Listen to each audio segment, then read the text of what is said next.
Well, thanks very much for the invitation to speak. We come here as transport workers and the RMT and I suppose the whole public sector and every worker out there in the face of one of the most vicious attacks that we've probably ever seen or experienced, or maybe some of us, we're not really sure of the scale of this attack yet. Probably dating back to the 1930s, certainly back to the early days of Thatcher, probably even worse than that.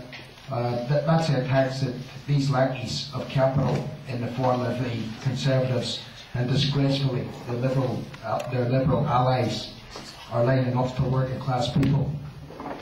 In transport alone, and this is probably quite true across the board, they're trying to cut 25% of the transport budget. And I understand that's in most government departments as well. And those that are most vulnerable in society, and we've just had a taste of it in the first budget, where they've raised VAT and they're attacking benefits, putting caps on benefits, making it harder for people to get benefits. The least able in society to bear these cuts are the people that are going to bear the brunt of these cuts. So we have to, and I think Dave's made the point already, we've got to be in a position to launch a fight back against that. So I just want to go on and say some of the things that are happening on the railway industry, and I think the people here will probably have an echo of that in their own trade unions.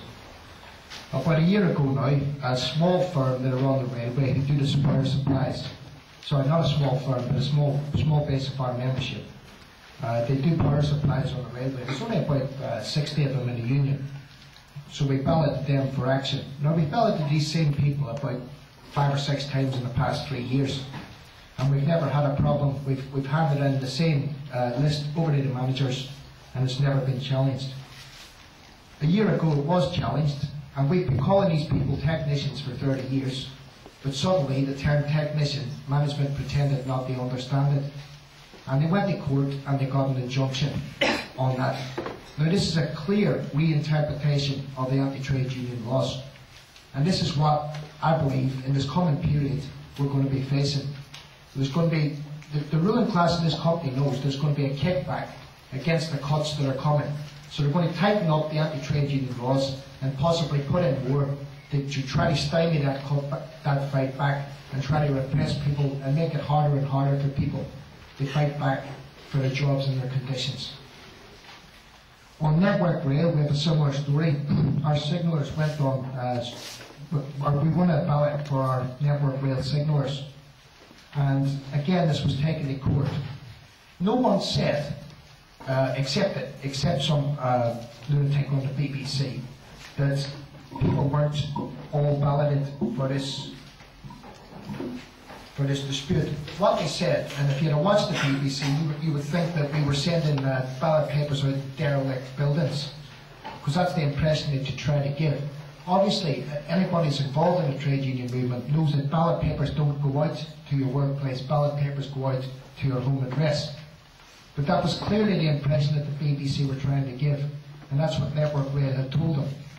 And on that basis, nobody was arguing that all those people hadn't received ballot papers. What they were arguing was one of those workplaces had actually moved to another location, but the people had still been balloted. But on that basis, they prevented that strike going ahead with a legal injunction. So what we have there is 1,500 maintenance workers, along with signallers, who potentially will lose their jobs because of a court decision. And that will have massive effects on the safety of the running line, and have massive effects on the safety of anybody who runs the trains, who uses the trains, like yourselves and your family. On tube lines, just recently, we've had another legal challenge, which was completely in contradictory to the first one in EDF, because having taken on board what happened on the electricity to France, we then broke down everybody into their exact job title and their location and everything else. And tube lines came back and they put in a legal challenge saying, well, we don't recognise all these grades. We only recognise 3 or 4 major grades, which was exactly the counter position that they had taken before. So whatever way that you do your ballot, they're going to come back and try to put a challenge and stymie the democracy of the trade unions by doing that. But on tube lines, there are 500 jobs at risk. And amazingly, I thought, we actually won the court decision on tube lines. The RMT won the court decision, just like BA, I think, when they challenged over half a dozen ballot papers, you know, that had no spoiled ballot papers, by the way. I think the powers that be recognised, well, what we're doing here is we're forcing things towards an unofficial movement, because if we keep outlawing every strike that people are going to go on, people will have no option but to act outside the trade union law. And I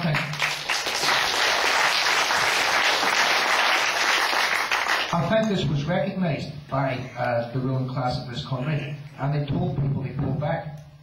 Because the BA workers in particular, the disgraceful use of the anti-trade union laws, highlighted the complete injustice and the complete biasness of the laws in this country against working people.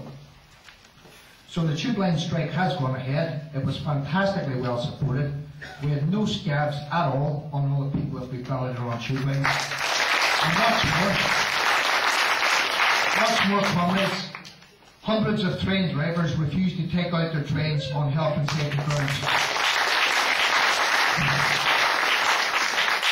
Now, if we've got any spies in here from London Underground, the regional organiser or poacher turned gamekeeper, as maybe I'll be described, had absolutely nothing to do with that. That was an individual decision taken by everybody on the health and safety grounds, so I'd just like to point that